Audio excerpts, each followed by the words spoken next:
This is Suzanne Wagner, and thank you so much for joining me. I am doing the numerology and the astrology for March 20th, 2021. If you add all those numbers together, you get the number 10. But if you add the 1 and the 0, you can also get the number 9.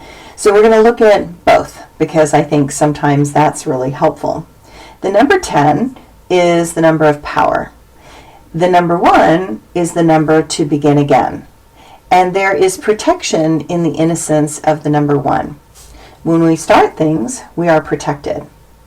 When I was younger, I can remember that I tried new things, and those attempts should have ended badly, but they didn't.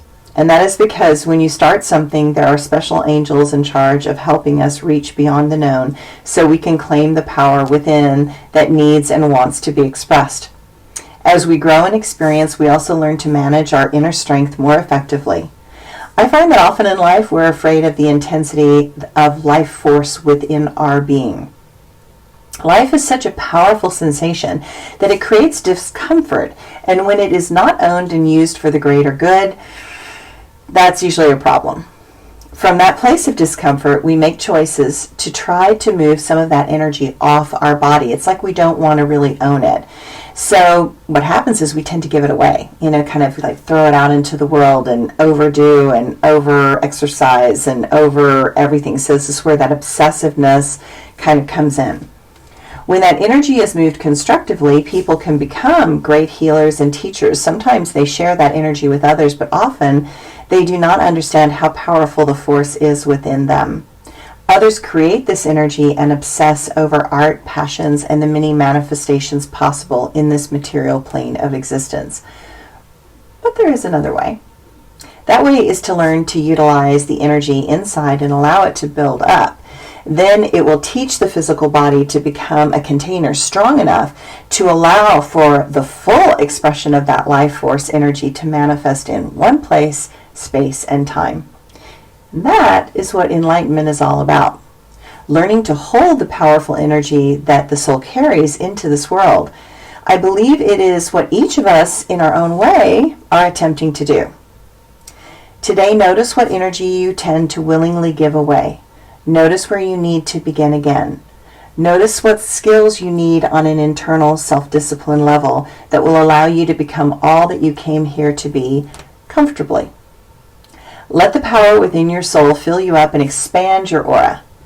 Remember that as your soul learns to expand with integration of your personal power, that it will also come with great responsibility.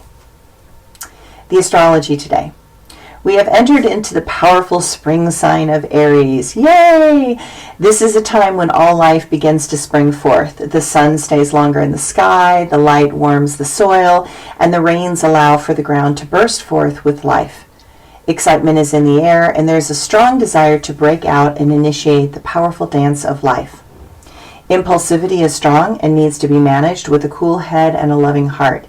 It is essential to take occasional pauses to reflect.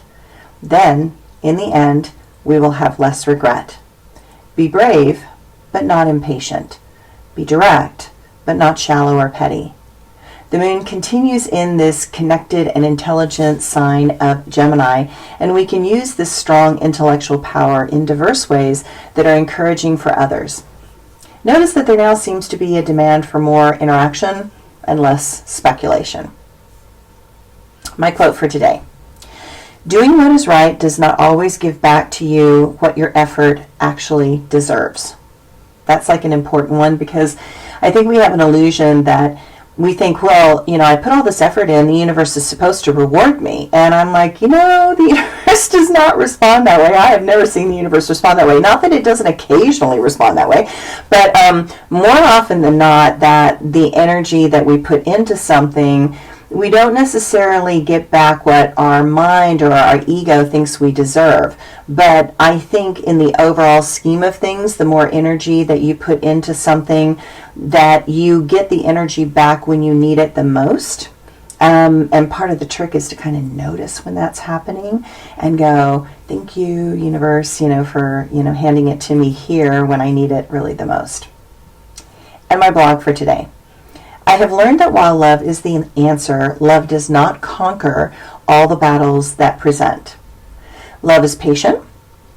Love lingers in the air and in the minds of those who have experienced it. Love instructs through example. Love has more determination and persistence than other emotions because love is the root of all things. Love is the base coating of this existence and the source of all things manifested in this reality. Without the love guiding the heart and mind, chaos will attempt to dominate and control through the manipulation of egos through power. Thanks, everyone. Have a great day.